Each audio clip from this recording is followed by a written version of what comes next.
जवानों को जोड़ो, दोनों एतबार से, सियासी एतबार से भी आपको अब मजबूत होना है। तलवे नहीं चाटने हैं किसी के, सियासत में आना गुनाह नहीं है, मुखिया मिंबर बनना गुनाह नहीं है, एमएलए एमपी का सपना देखना गुनाह नहीं है, बल्कि जस्टिस होना चाहिए। हुकूमत आपको इस्लाम ने सिखाया है।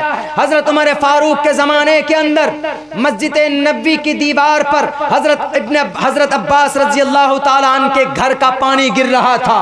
हजरत उमर फारूक ने देखा, कौन थे उस वक्त के पीएम थे, 22 लाख मुरब्बा मील के इलाके के पीएम प्रधानमंत्री उमर फारूक रजी अल्लाह ताला अन्हु थे। लेकिन हुकूमत कैसे होती है, सियासत कैसे होती है, इख्तिदार को कैसे चलाया जाता है, उमर फारूक के ज़माने से सीखा जाए, सहाबाए किराम की ज़िंदगी से लिया जाए। उमर फारूक ने कहा, पानी गिर रहा है मस्जिद नबी में, इस परनाले को, मेज़ाब को उठाकर फेंक दो यहाँ से। सहाबाए किराम ने वो अमल किया। हजरत अब्बास रजी अल्लाह ताला अन्हु आकर के कहा कि किसने ये काम किया? किसी ने कहा कि उमर फारूक ने, पीएम साहब ने किया।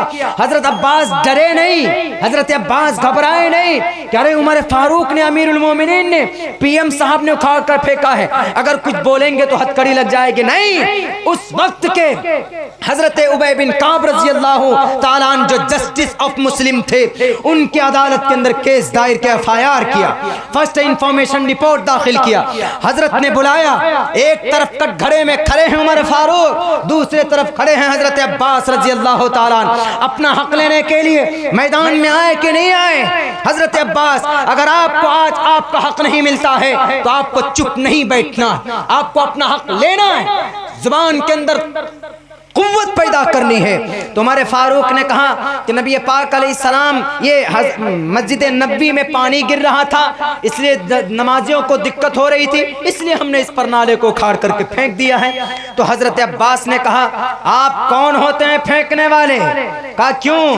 कहा मोहम्मदुर रसूलुल्लाह के कंधे पर मैं खड़ा होकर, आप अलैहिस्सलाम नीचे खड़े हुए और कहा कि चाचा आप खड़े हो जाइए मेरे कंधे पर और इस परनाले को लगाइए। मोहम्मदुर रसूलुल्लाह के ज़माने से लगा हुआ है, किसी ने नहीं उखाड़ा, अबू बकर ने नहीं उखाड़ा, मोहम्मदुर रसूलुल्लाह ने नहीं उखाड़ा। आपके पेट में गुदगुदी क्यों हो गई? उमर फारूक ने कहा, हजरत काब, उबय बिन काब रजी अल्लाह ताला अन्हु ने कहा, हजरत अब्बास से कोई दलील है, कोई प्रूफ है? उन्होंने कहा कि हाँ, सहाबाए किराम 5 आए, उन्होंने गवाही दी कि हाँ अमीरुल जस्टिस ऑफ मुस्लिम, उस वक्त के जो जस्टिस ऑफ मुस्लिम थे जज साहब हजरत काब, उन्होंने कहा कि हाँ जज साहब, 5 सहाबी ने गवाही दी कि मोहम्मद रसूलुल्लाह के कंधे पर खड़े होकर अब्बास रजी अल्लाह ताला ने यह परनाला लगाया था। तो गवाही सुनना था, सामने आना था। उस वक्त के 22 लाख मुरब्बा मील के इलाके के पीएम के पांव तले से जमीन खिसक गई, कांपने लगे कि कहीं अल्लाह मेरी गिरफ्त ना कर ले। फौरन जाकर माफी मांगते एक सहाबी से, कौन? उस वक्त के अमीरुल मोमिनीन, 22 लाख इलाके के अंदर जिनकी हुकूमत थी। उन्होंने कहा कि मुझे माफ कर दीजिए, मुझसे गलती हो गई, चलिए आप चलिए, मैं दोबारा लगा देता हूं। तो उमर फारूक रजी अल्लाह ताला अन्हु खड़े हुए और कहा कि मेरे कंधे पर खड़े होकर के आप इस परनाले को लगाइए। इसको बोलते हैं इख्तिदार, इसको बोलते हैं सियासी सूझबूझ, इसको बोलते हैं सीएम के ओहदे का सही इस्तेमाल करना, पीएम के ओहदे का सही इस्तेमाल करना। आज इसी तरीके पर औरंगजेब रहमतुल्लाहि अलैहि ने हुकूमत की मुल्क हिंदुस्तान में औरंगजेब, उनको कितना नंबर दिया जाता? 8 नंबर। इल्जाम क्या लगाया जाता है कि 4 मंदिर को तोड़ा। यह हिस्ट्री बताकर मैं इसका एनालाइज करके अपनी बात खत्म करूंगा। औरंगजेब कौन थे? तारीख उठाइए मेरे मुस्लिम जवानों, तारीख उठाकर देखो, दुनिया इंसानियत के अंदर इससे महान राजा आज तक पैदा नहीं हुआ। इतना दिलेर क्यों? महाराजा थे वो मुल्क हिंदुस्तान के, लेकिन घर का खर्च किससे चलाते थे पता है? टोपी बुन करके अपने घर का खर्च चलाते थे, कुरान करीम की किताबत करके अपना घर का खर्च चलाते थे। तब जाकर हिंदुस्तान का जीडीपी बना था 27%।